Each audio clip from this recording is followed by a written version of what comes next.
here. Hopefully everybody can see it.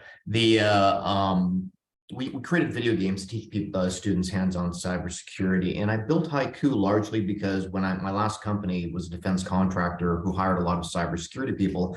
And as we interviewed people, we found out time and time again, the main thing that was lacking was the hands-on cybersecurity skills. And it was regardless of their certifications, of their degrees, sometimes even their job experience, we couldn't find people that had the hands-on skills. And that was true across the board, whether it was offensive cybersecurity skills, defensive, forensic, or even compliance skills. And so when I sold Centec to Deloitte in my last company, to Deloitte in July 2021, we went ahead and we took Haiku and we built this out. And our idea there was that to address the huge gap in cybersecurity skills, we wanted to go a different way than current training methods are. There are obviously, many degree programs, great degree programs. There are online videos. There are laboratories that online labs, TryHack, may hack the box that offer that. But still, the cybersecurity gap wasn't being filled, and so we spent a lot of time researching how video games teach people to play. They teach people skills. And we built Haiku out of that. We actually built Haiku out of a video game type of platform, spent a lot of time studying Carnegie Mellon's Human-Computer Interaction Institute learning engineering techniques. We're actually talking with them now about teaming to do some research, how they use Duolingo to be able to teach people language skills. We spent a lot of time studying Celia Hoden's book, The Gamer's Brain, how video games actually teach us skills. A lot of time studying Reality is Broken by Jennifer McGonigal on how video games actually, they appeal to people because they allow you to get in the flow of a particular game within about a 15-minute period, as opposed to most skills that we do that get us in the flow, where our mind is almost shut off and we're almost going to muscle memory and we're just in that beautiful flow. If you want to do that in playing piano or snowboarding or something else, it takes about 10 years for a human being to get to the point where they can get in that flow. And Jennifer McGonigal made the point that video games are so appealing to us because they can get us in the flow, a good video game, within 15 minutes. And so immediately get that feeling that otherwise would take a long time to do that. So long way of saying, we spent a lot of time studying how video games do that, and we put them into our products. We released our first product in July of last year. We released our second product in November of last year, to critical acclaim. As Dr. Ayala mentioned, from the community, I have dozens upon dozens of anecdotes from people saying, I have never been able to learn cybersecurity before until your game. It's the first time I've actually been able to develop muscle memory skills. You can see at the bottom of the slide, we have a quote from a gentleman named Joshua Labre, who said he got his first job as a SOC analyst by playing our game. And I didn't know Joshua. I just found this on LinkedIn because he tagged our company. And I said, wait a minute, what is this? And I told my team, I said, hey, can you please reach out to him and ask him what his story is? And so we actually did a case study on him. He started playing Haiku and he used the skills that he developed to get his first SOC analyst job. This was all within a few months. So how is that relevant to everybody here? We're the first video game to teach people cybersecurity. That expands the number of people that can learn cybersecurity dramatically. One specific example, only 24% of cybersecurity practitioners, professionals, are women. 60% of role-playing gamers are women. And so we specifically developed in one of our products a role-playing game format to appeal to women. In fact, my two daughters are 13 and 15, and they have zero interest in cybersecurity. Brilliant young women. But I told the dev team, I said many times, if my daughters don't enjoy the game, we haven't hit it yet. And so there was a number of back and forth iterations where my daughters finally enjoyed the game, even though they have zero interest in cybersecurity, still don't. They're artists. But we expanded the number of people that would be interested in learning cybersecurity skills through the use of video games. Aside from expanding the number of people who could get into it, we map all the skills to the NICE framework so that it's easy to track the different skills. Because it's in a video game format, we can track everything the players are doing. So a teacher, for example, can actually measure the number of hours their students have spent actually building the skills, not how many hours they've spent in class or how many, what their test scores are, but how many hours they've actually spent getting the skills. We're building an integration to Canvas in April of this year. We're expecting to be done with that. And I'd already talked about we expand cybersecurity training to a much wider demographic. This is a bit of a busy slide. It's not my favorite slide, but just a couple of things in here. We've been called the Duolingo for cybersecurity, and for, I think probably everyone's familiar with, but I'll just give it a 30-second. Duolingo was created out of the Carnegie Mellon Human Computer Interaction Institute. It teaches more people in the United States foreign languages than the entire public school system combined. There are 500 million people around the world who use Duolingo to learn languages. And it's a one-product company that's worth $3.8 billion in market cap. It's incredibly huge and bigger than people know. More people use that game to learn foreign languages than any other method in the world. And so we've been called the Duolingo of cybersecurity, which I love, because that's exactly what we try to do. We try to use video games to convey very difficult skills, hands-on cybersecurity skills, and then use those to get people jobs. In terms of connecting people jobs, we allow the players to actually develop a skills resume they can print out as a PDF and show to an employer and show them, I may not have 3 to 5 years of experience, and I may or may not have certifications or degrees, but I have 100 hours as an example, 100 hours offensive cybersecurity experience, 30 of those hours in reconnaissance, and I've done the Nmap command 115 times for a total of 2 hours and 34 minutes. Nothing else exists out there that does that. We actually use those skills to pull in jobs that we demonstrate to the players as a way to show them that, for example, if you're working on the Nmap command, to continue that example, here are jobs that actually ask for that. Now, these jobs ask for a lot of other things, but what it does for the players is it allows them to get a visualization of what the kind of jobs are that they want when they get out, so that they don't graduate with their degree or their certification. And then, they go to a job fair and say, hey, here's my degree, what kind of jobs do I qualify for? They already know what they are, and they can actually apply for them in the game. Benefits to schools. So we're partnered with San Diego State University. Citadel is using our products. St. Louis School District is using our products. And one of the reasons they do that, it generates a whole lot of interest and enrollment in cybersecurity as a career. San Diego State University actually formed a specific cybersecurity club based around Haiku. And we're actually taking the students in this particular club. We're measuring them before they play Haiku. We're measuring them after they play Haiku. And we're co-sponsoring a research paper we're doing with San Diego State University to hopefully present at EDUCAUSE in October of this year on how gamified training can increase cybersecurity skills. People love this, and it's not just people who are trying to get into cybersecurity. I was working with a director of IT security from Microsoft, and I had asked him to give him a demo of the product and gave him some keys to it. And I asked him a couple weeks later how it was going. He goes, "I love this game. I lost myself in for hours at a time." This is somebody who's spent 20 years at a very senior level in cybersecurity, very technical. We provide students with the hands-on skills they can use in a job from day one. And this one is probably one of the most valuable things that we do. From the time that a person gets a job, we expect them, and that has been our goal from the game, they can immediately get on a keyboard and start doing the role they're supposed to do. They don't require 6 months or 3 months or 2 years of on-the-job training to figure out what it is they need to do. They can do it from day one. We have a non-technical interface to allow faculty to develop their own custom hands-on skill challenges. So if you want to do something that is customized to your particular course, you can do that. As I mentioned, the professor, instructor can track the individual and class hands-on skills mapped to the NICE framework. So you can look, for example, in your class and see which students are struggling. You can see where your students are spending most of their time developing their skills. And you can adjust your training and your teaching based upon that. We increase the student job placement because students actually have access to these jobs and they can demonstrate to employers that they have the skills they need. And, and students are attracted to it. It's video game teaching.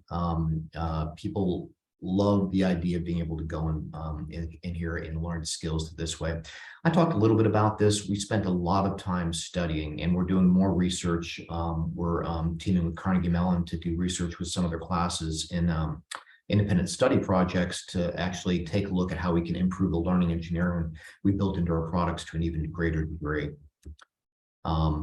So in summary, and I'm happy, Dr. Ayala, if I have time to provide demos of the products as well, I can run through them. We built this our tools to measure hands-on to train in and measure the hands-on cybersecurity skills training. Teamed with a number of universities. Our Job Connect feature and the ability to measure the skills are unique.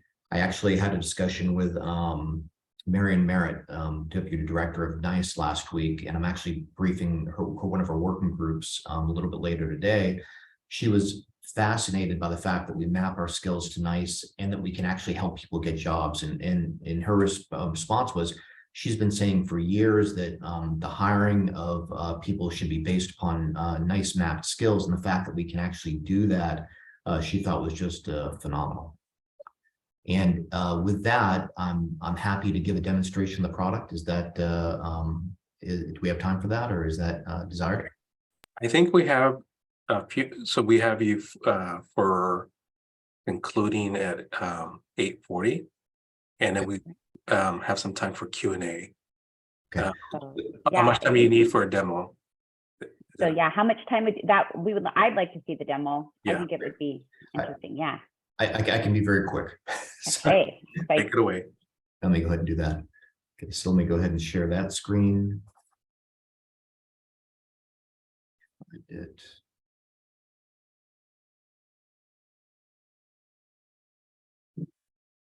So I'm going to show our Haiku Professional product first, because that's the easiest one. Please let me know if you can see that. Yes. Okay, great. So Haiku Professional product, you can see it's a very gamified type of interface. We have different ranges here that people can do. Fun, it looks like a game trading card. And if you click on one of these, and this is the more advanced product, I'm going to demonstrate World of Haiku to you in just a second as well. The screen was just a little bit easier to, it showed up on my share screen first.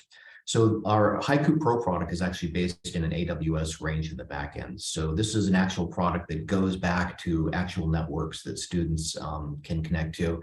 So they actually develop real, again, the real skills typing into, going into real networks.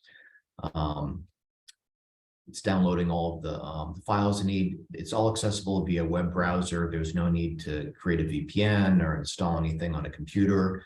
We built it so it's usable via a Chromebook. We went with the lowest end of Chromebook, which I think right now is around 2 gigs of RAM or so that it's actually accessible from there. So I'm just gonna wait for this to finish loading here. While it's loading, do you have any community colleges or high schools using this? The San Luis, I believe San Luis Coastal is a high school.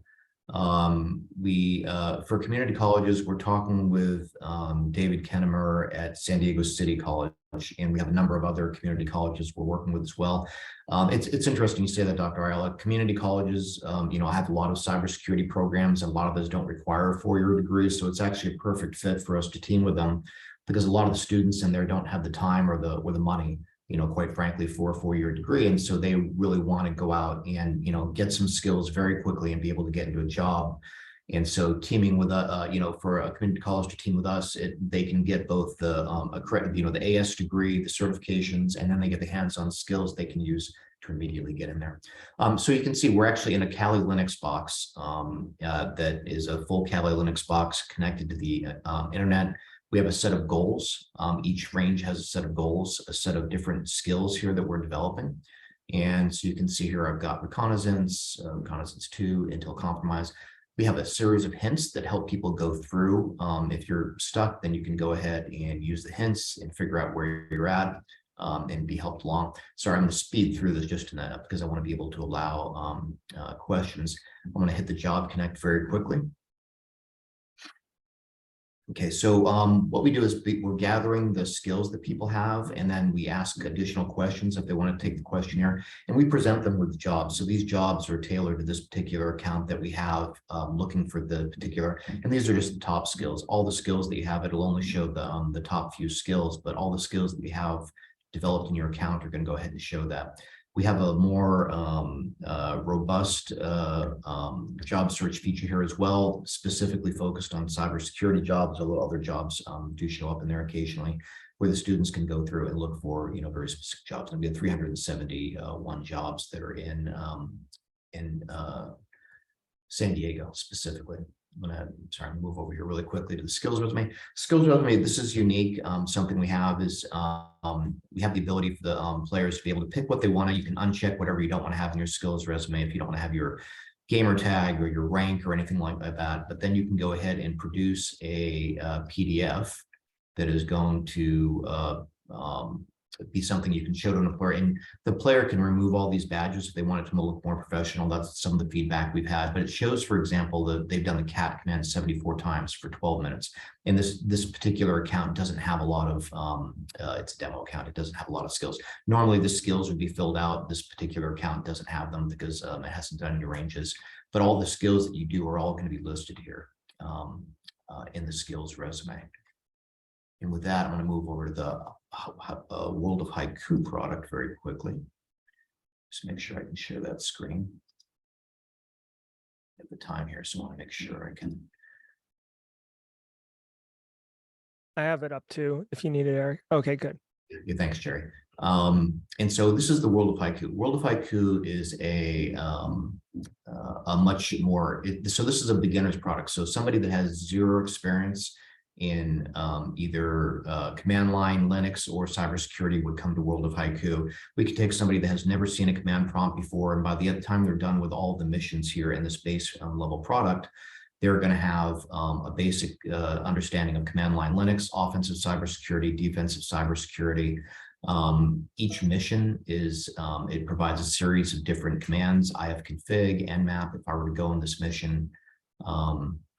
We've done a number of things here. We visualize the network because visualizing where somebody is at from a command prompt is actually very difficult. This entire product is built in the Unity game engine, but it's a simulated Linux operating system. So if I were to type in nmap on an actual Linux box, I'd get about 10 screens of, very difficult to see. I'd have to, go through it and figure out what the different switches are. I get a very simplified version here that makes it much easier for people to actually learn that.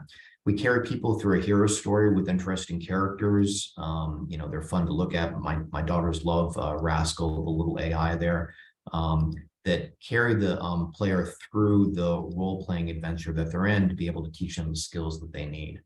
A couple of other things, we have a dynamic manual that increases as the player continues to play the game. It increases as their skills increase, and you can see it's much easier than what you would find in a normal Linux box.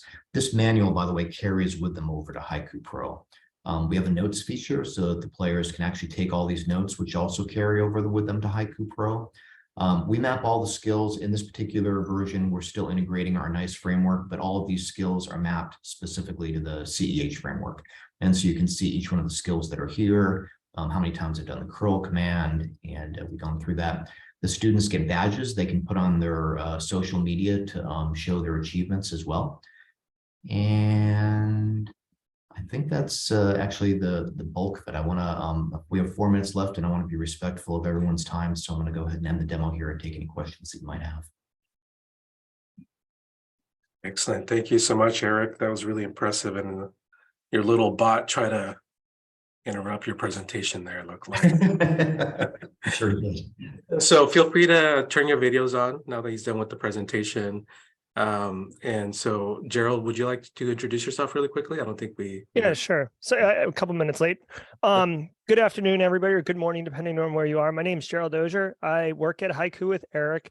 I'm essentially cybersecurity SME here at the company. I've worked in the industry for about 20 years, professional operator, CISO. I also have a PhD in cyber operations. So I've published a dissertation, gone through the whole academic experience, and I am faculty at the Citadel Military College in their cyber sciences department. Eric had mentioned earlier that Citadel's on board.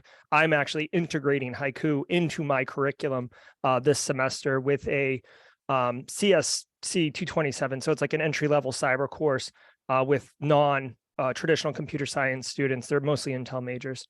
And that's me. Yeah. Awesome. Well, welcome. Glad to have you here. Alexis, you joined as well. If you would like to just quickly introduce yourself, if you're able to. Going once, going twice. Okay. Hi, everyone. Yes, thank you for allowing me to introduce myself. My name is Alexis, and I'm the Workforce Development Specialist here at CareerWorks. So I work really closely with our program manager, Chantel, for our various grant programs.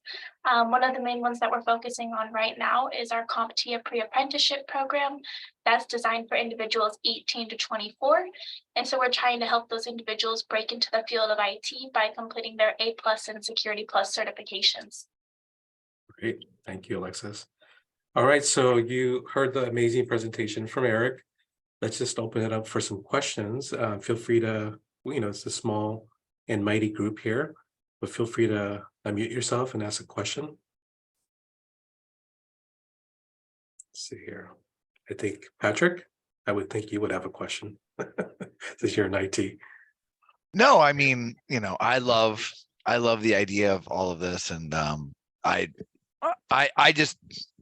have usually a lot more feedback than normal. I'm gonna bide my time a little bit this time, but I think it's awesome that we're starting to make cybersecurity a bigger focus, because there's such a long list of reasons of why I think it's a great idea. And then I personally want to take the video game cybersecurity training because it sounds like fun, and I want my kids to do it too. So I'm looking forward to that. Yeah, shoot me a note. I put my email in the thing. Anybody that wants keys, let me know. Happy to send them out. Would love to get your feedback. Yeah, I mean, I would love to check it out. So please do. I'll put my email in the chat. Awesome. Great. Thank you. That's great. And then we have Natalie. Did you want to say something? Yeah, I was just curious if there's two things, if there's like a good age to start this, and if there's any, so like to somebody who only knows certain parts of cybersecurity, the actual behind the scene workings of it is like a foreign language to me. So even though that was very simplified, to me, it still looked like a foreign language. So are there sort of like intro before you get into the game, like tutorials? Yeah, absolutely. And that actually is what World of Haiku is. And I dropped you into like the third or fourth mission. When you start the first mission in World of Haiku, it's going to assume that you've never typed in a command prompt, in your entire life. And it's going to tell you exactly how you navigate. It's going to tell you the different commands. It gives you all the auditory and visual feedback. We've had people as young as 10 actually do our World of Haiku product. We're actually working with the Girl Scouts. We're providing missions 1 through 4 for their cybersecurity investigator badge. We're doing that at the end of March in combination with the Cyber Center of Excellence. And they're going to go down as young as 10 there as well. Typically 12 and up is what I look for. I mean, I would say a 10-year-old that, really embraces it and learns from it is probably relatively precocious, but 12 and up is actually very easy. But I got to say, for our World of Haiku product, that was the one that the director at Microsoft was, hugely into. So clearly not a kid in his 40s, professional. Yeah. I think it's great for, like I said, people like me that have got an understanding of one part of it, but not the back end. That's awesome. Thank you. Very interesting. Happy to send over keys as well. Yeah. Thank you, Eric. We have a couple more questions. I'm just going to take them the way I see them. Artie, you want to go next, and then Jo Marie, and then Chantel. Thanks, Dr. Ayala. Eric, just curious to know what the major differences are between the World of Haiku versus the Pro. Yeah, thanks for asking, Artie. We actually developed them both because we found we had kind of I wouldn't even call it a beta, I'd call it an alpha product we released. And we immediately got feedback from people that said, I love the idea of a video game that can teach me cybersecurity, but man, this is so hard. And so that's where we developed our World of Haiku product. And you'll see people that go to try Hack Me or Hackbox if you're familiar with them. And the common thing is, this is still too hard for me. That's World of Haiku. Haiku Pro it's definitely harder. If you go into there, you're going to be expected to know how to work at a Kali Linux box. You're going to be expected to know the principles of cybersecurity, what a pen test is. And we're actually taking, it's one of our biggest initiatives from a product development standpoint, aside from integrating with Canvas, is to integrate both of our products into one interface so that you can start as a beginner and seamlessly within the same web browser-based product, you can move over to advanced courses as you continue through your career path. Perfect. And you said there is a trial key. I'd love to share this with my teachers at Grossmont Union High School. So yeah, if there's a trial that we could, test out, that'd be great. Everybody that wants it, if you could just put your email and how many keys you'd like. Jake Price is one of our folks on the call. I think Jake's on the Price. If not, it's being recorded. Herminia, if you could get everyone's emails and the number of keys they want, we'll get those sent out. Eric, I can drop my email in the chat box as well. And you guys can reach out. Yeah. Perfect. Sorry, I didn't see you there, Jake. Thank you. Yeah, I'll go ahead and collect those just to make it a little bit easier. If you can plug them in, I'll collect them for Jake and get those over to you. Thank you. I do have a follow-up question if I could. Obviously, this is centered, it seems to be this is centered around learning about what cybersecurity is against. So like, is this kind of an introduction of what hackers do and how hackers do blunt force attacks, stuff like that? Is this like kind of like a precursor for, say, someone who wanted to become an ethical hacker, or is this about cyber defense? Because obviously they're two completely different technology learning skill sets, right? I have engineers I work with who are on firewall deployment and, cybersecurity awareness training and phishing plugins for O365, all that cybersecurity stuff. It's very tactical. It's more traditional IT stuff. Whereas I think when I know people who are ethical hackers, they want to learn, how do I get down into a code attack? How do I blunt force? How do I do password, variations to see if I can get lucky on someone's weak password? So is that more of what the training is about, kind of the ethical hacker side, or is it more on the defensive side? It's actually both. Okay. The offensive stuff is what Hollywood's into, and that's what all the kids think is, I want to be Right. I want to be cybersecurity. I want to go hack stuff. Yeah. And then they get into it and they learn that and they go, well, this SOC analyst actually looks like a pretty fun job. Absolutely. So yeah, we do all of it because we want to be able to, the 95% of the jobs are in either forensic or defensive or compliance. Right. We want to train people for the actual jobs that are out there. So all the above. Okay, excellent. Thank you. So let's take a few more questions. And next up is Joe Marie. I'll keep it brief. I should mention, Eric, that I don't know if you did earlier because I got a phone call I had to take, but I want to mention that Haiku is attached to the Cybersecurity Center of Excellence Cyber Career Map that we've seen a demo of before. And so that's another way for educators and workforce people to get an idea how it attached to the various pathways. It's one of the reasons that the NICE working groups are so interested in this. So I wanted to mention that. The other thing is this group, by the way, Eric and friends, is made up of people interested in all kinds of workforce sectors, right? From construction to healthcare to defense to all kinds of things. And there's a cybersecurity element to everything. Does Haiku have anything, or does it plan anything to sort of attach the game to cyber jobs in sectors that are not necessarily purely cybersecurity, that there's cybersecurity in healthcare management, that there's cybersecurity in, people trying to get tickets to an event, right? All of that sort of thing. So that's the main question. Yeah, Jerry and I were actually just talking about that. We released a new range in Haiku Pro every single week, and we talked about doing a healthcare focused one or other specific industry verticals. So the short answer is yes. If it has to do with cybersecurity, we are covering it now, or we will be covering it. Yes, it's so ubiquitous and so critical that I think that people who have other career leanings might not understand how much there is. It's the same thing as IT in that sense, but making the game makes it, if I may use the word, sexier. So I'll let everybody else ask the question now. Awesome. Yes, and Chantel. I love this concept. As a previous gamer, when I had more time in undergrad, it definitely spoke to me with the RPG akin to the girls. So awesome there. I had a question. I'm thinking more so in terms of applicability. Is there any data, or have you all explored how this has perhaps improved people's ability to get certifications when it pertains to some of these positions that may be posted on there? I'm thinking more so employers might want certifications from people that apply beyond just knowing the content. So has there been any exploration there? Yeah, thank you for asking that, Chantel. And thanks for the feedback on the role-playing games as well. We actually had another person, John Diedenhoffen, who on LinkedIn also had said something similar. He said, I got my CEH and thank you, Haiku. Again, somebody I didn't know. I just only found them out because they tagged us. And he attributed getting his CEH to specifically to playing Haiku. Another thing we're talking about is actually creating ranges that specifically train people to prepare for the hands-on tests for the OSCP, the PMPT certification, because those are very hard. And it's very expensive if you take the exam and you don't, you spend $500 and you don't qualify. So we're going to give people a more cost-effective way to be able to prepare for those certifications. I agree with you 100%. I think it's great to show them the skills resume, but the skills resume plus a certification plus maybe a degree, this is going to be able to get people into those entry-level jobs that require 3 to 5 years, 3 to 5 years of experience that are kind of a meme in the industry.